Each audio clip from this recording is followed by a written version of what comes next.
are starting on 4.4. Graphing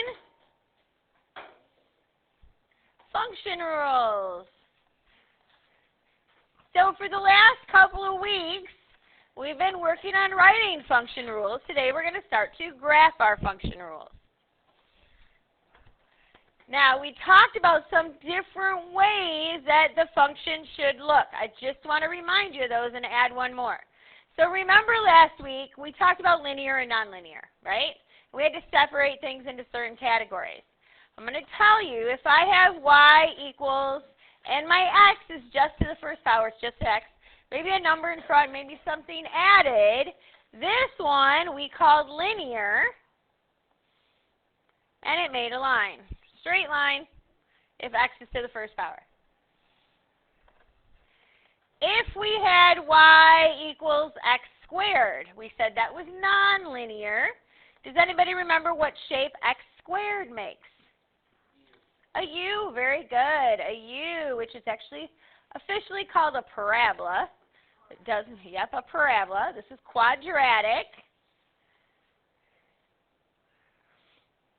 The next one I want to talk about is y equals x to the third. And we said this was also nonlinear. This is cubic. What shape did a cubic make? I called it an S-curve. It reminds me of an S out on the road, you know, the swishy curves. Kind of looks like this. That sharp S-curve you get in the back road sometimes.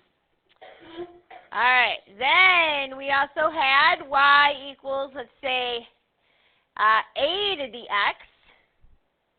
This one we said was exponential,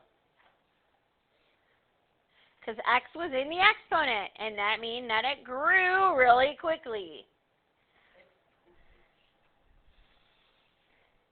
One that we didn't talk about, but x is not just x, was if I had y equals 1 over x.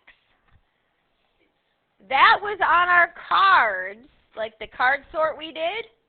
When you have x in the denominator, it is not linear, right? If it is in the denominator, it actually makes two curves, one in the first quadrant and one in the third quadrant. Definitely not linear. That's why I wanted to explain. I want to make sure everybody was good with this. This is what we call a reciprocal. And the last one that you are going to see today is y equals the absolute value of x. The graph for an absolute value is a v. So it comes to a point instead of a u.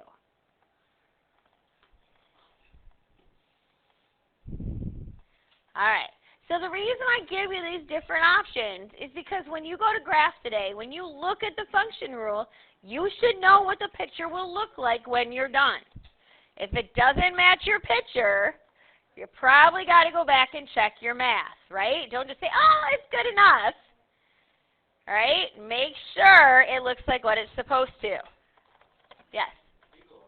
Absolutely. Yep. Can we go a little higher? How about that? All right, so really there's 4 of these we're going to mainly see today, okay? So I want you to put a little star next to the ones you're going to see today. You're going to have some that are linear.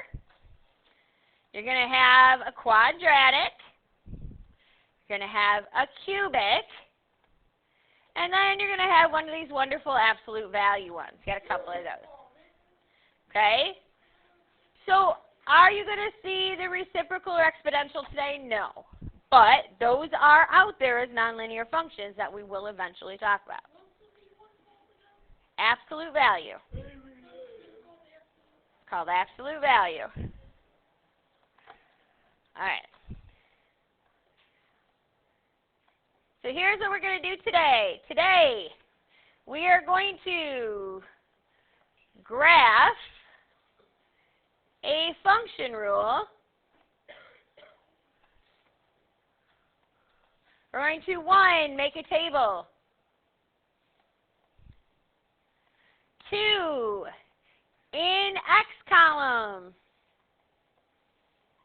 the numbers you will use every time are -2, -1, 0, 1, and 2.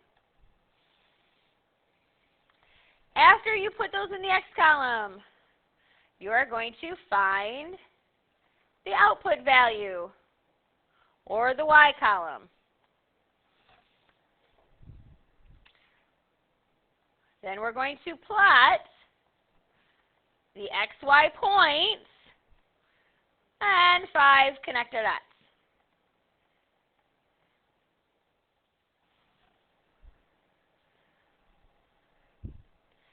I just want to add one little sidebar kind of down here, put a little star. If the function rule is a real life, whoops,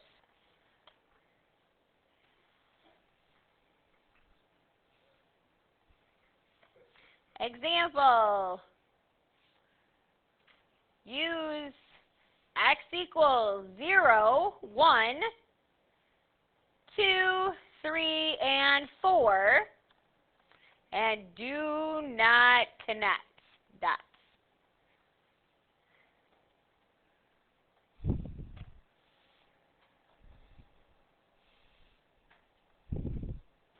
So right here is the gist of what we're doing today.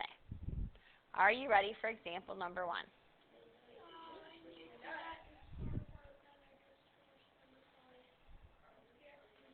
Okay, I'll give you a second to catch up. We're good.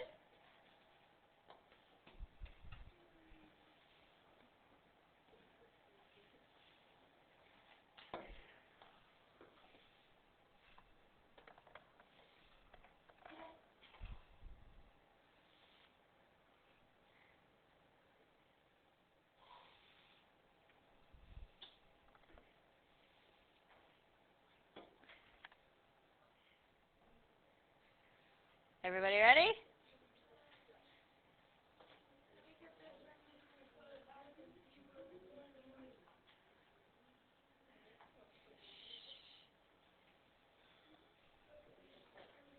Okay, here we go with example number 1. On all the problems today, it's going to ask you to graph. All it's going to say is graph. And then it's going to give you the function rule. Let's say I have y equals 3x plus 1. That's all it gives you. That's linear. It is linear. Very good. So as soon as you see that function rule, make sure you're picturing what it should look like when you're done. This should make a line. As Corbin said, it's linear. You're going to go on your paper. You're going to make a table. In that table in the X column, I want to see -2, -1, 0, 1, and 2. In the Y column, I want to see you plug it in. So over here, I should have 3 times -2 plus 1 equals. 3 times -2 is -6 plus 1 is -5. 3 times -1 plus 1. 3 times -1 is -3 plus 1 is -2. 3 times 0 plus 1 is 1. 3 times 0 is 0 plus 1 is 1. 3 times 1 plus 1.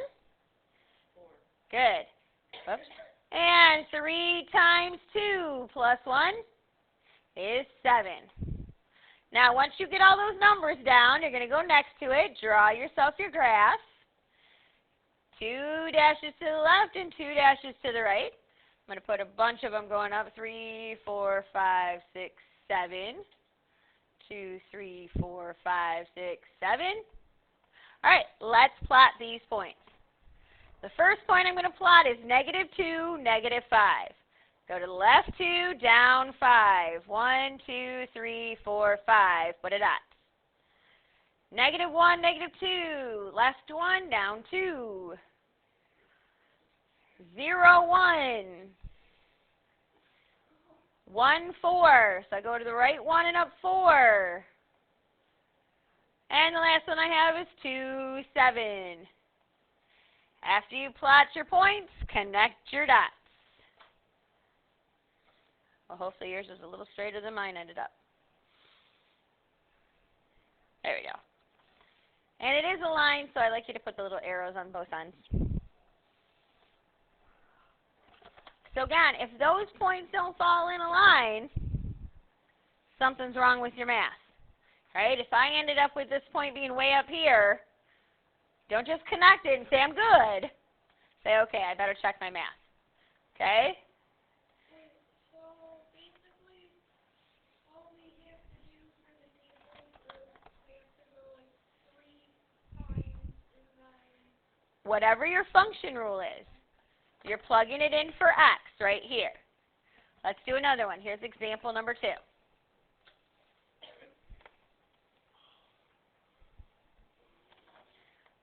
Graph y equals negative x plus 4. So again, what is this graph going to look like?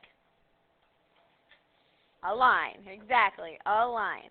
So over here in our table, in the x column, we put negative 2, negative 1, 0, 1, and 2. In the y column, we're going to show how we plug it in. I need to see how you plug it in. Remember, when you plug a value in for a variable, what do you put around it? Very good. So here I'm going to have a negative, negative 2 plus 4. That equals 6. I have a negative, negative 1 plus 4. That is 5. I have a negative 0 plus 4 is 4. Negative, in parentheses, 1 plus 4 is 3. And the last one, I have a negative 2 plus 4 equals 2. Does anybody have a question how we plug it in? Okay, now we're going to graph it. I go 2 to the left, 2 to the right. I'm going to go up and down. And let's plot this. At negative 2, 6. So negative 2 and up to 6. Negative 1, 5. 0, 4. 1, 3. And 2, 2. And of course, I'm going to connect my dots.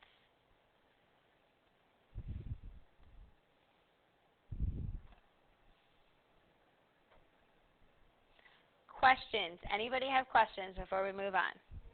Jacob. Why did we put it on like the top left? Put what on the top left? Oh, okay. So our first dot that we plotted was negative 2, 6, right? So from the origin, you go negative 2 this way and positive 6 up, right? The first point, this one always goes right and left. Okay. Anybody else? We only ever need to have like 10 lines going down and Typically, yes. Okay, for today. Correct. Okay. All right, let's try another one. Example number 3. Example number 3, again, I want you to graph. Let's do y equals x squared. Make that a little neater. X squared minus 4. So first of all, before we start, what's this going to look like? It's going to make a U, right? Because it's x squared in there, it's going to make a U. Over here in our table, in the x column, we have negative 2, negative 1, 0, 1, and 2. In the y column, we're going to plug negative 2 in. And again, don't forget your parentheses. We have negative 2 squared minus 4. Negative 2 times negative 2 is positive 4. Minus 4 is 0. Negative 1 squared minus 4 equals negative 3. 0 squared minus 4. Negative 4. 1 squared is 1 minus 4 is negative 3. And then we have 2 squared minus 4 is 0. All right, over here we're going to draw our graph.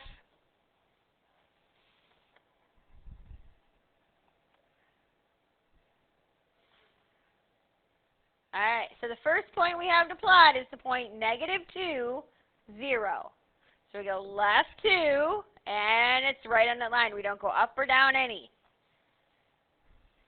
Now we have negative 1, negative 3. So we go left 1, down 3. 0, negative 4. 1, negative 3. And 2, 0. And connect your dots.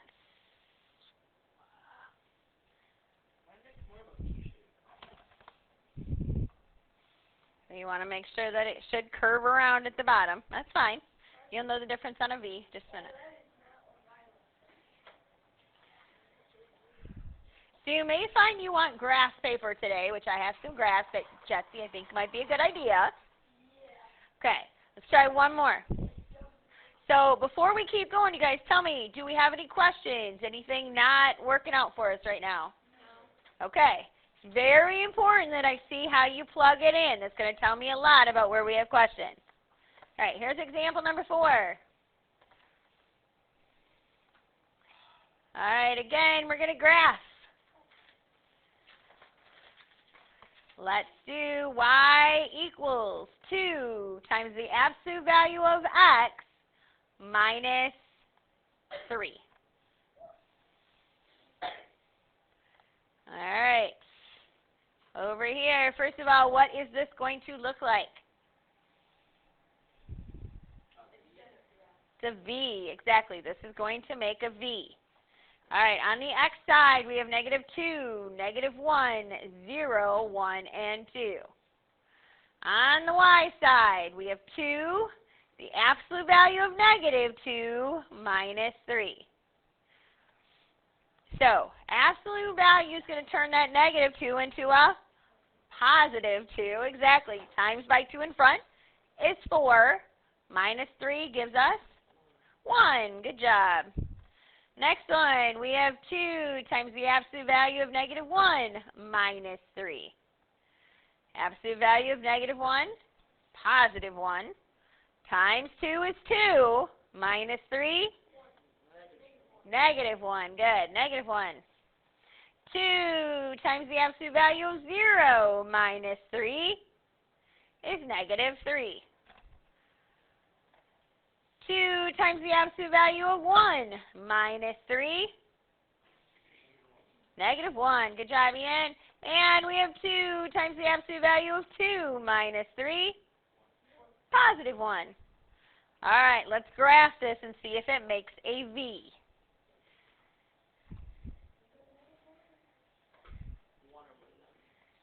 What? All right. First point we get to plot is negative 2, 1. Left 2, up 1. Negative 1, negative 1. Left 1, down 1. 0, negative 3. 0, 1, 2, 3.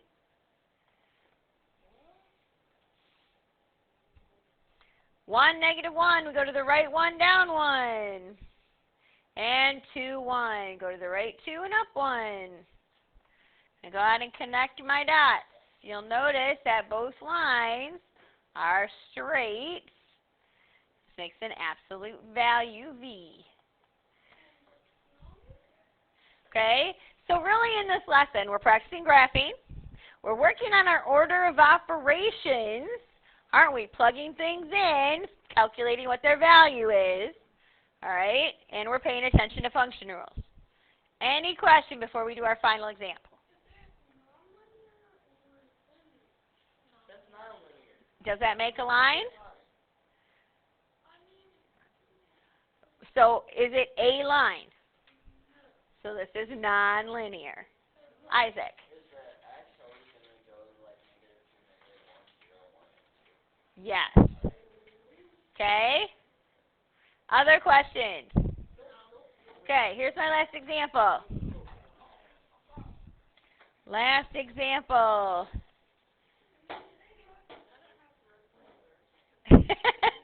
One more. Squeeze it in. Example number 5. The total weight in pounds of what do we want the weight of? An elephant? All right. Of an elephant is 2,000 pounds. If the trailer hauling the elephant is 1,500 pounds, the function rule is y equals 2,000x plus 1,500.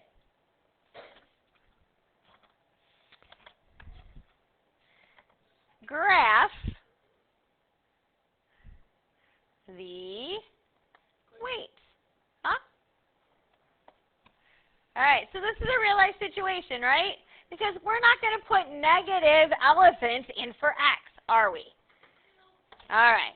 So in our table, the first thing we're going to do, the first thing we're going to do is it's going to be 0, 1, 2, 3, and 4. So over here, we have x. 0, 1, 2, 3, and 4. Over here for our y, we're plugging it into this function rule that you're given. So we have 2,000 times 0 plus 1,500 equals 1,500. That's how much the trailer is without any elephants on there. So the next one we have 2,000 times 1 plus 1,500. So now we have one elephant. It's 3,500. 2,000 times 2 plus 1,500. Good. 5,500. 2,000 times 3 plus 1,500 equals? Good. 7,500. And the last one, 2,000 times 4 plus 1,500. I agree, equals 9,500. So now that we have the table, we're going to graph this. Okay? Yeah, that's a 5. Yeah. Okay. So here's what we're going to do. We only need the first quadrant, right? Because it's a real life situation. At the bottom, we've got our number of elephants. On the side, we're going to go by thousands. You guys are okay with that? So here's 1,000, 2,000, 3,000, 4, 5, 6, 7, 8, 9. All right. For first one, we're going to plot 0 and 1,500. So 0 and up right in the middle, right about there. With one elephant on the trailer, we have 3,500, so right about here. With 2 elephants on the trailer, we're at 55. So 1, 2, 3, 4, 5, 55, right about here. With 3 elephants on the trailer, right about there. And with all 4 elephants on the trailer, we end up right about there. Now those are in a straight line, but do I want to connect my dots? Can I have a half an elephant? No, exactly. So we do not want to connect the dots. But then he's not alive and he's not considered an elephant anymore. All right. So go ahead. I know. So eventually the trailer isn't going to carry any elephants, is it? All right. So you guys go ahead and open your book. I also have it posted on Google Classroom. We are only doing 10 through 32. If you want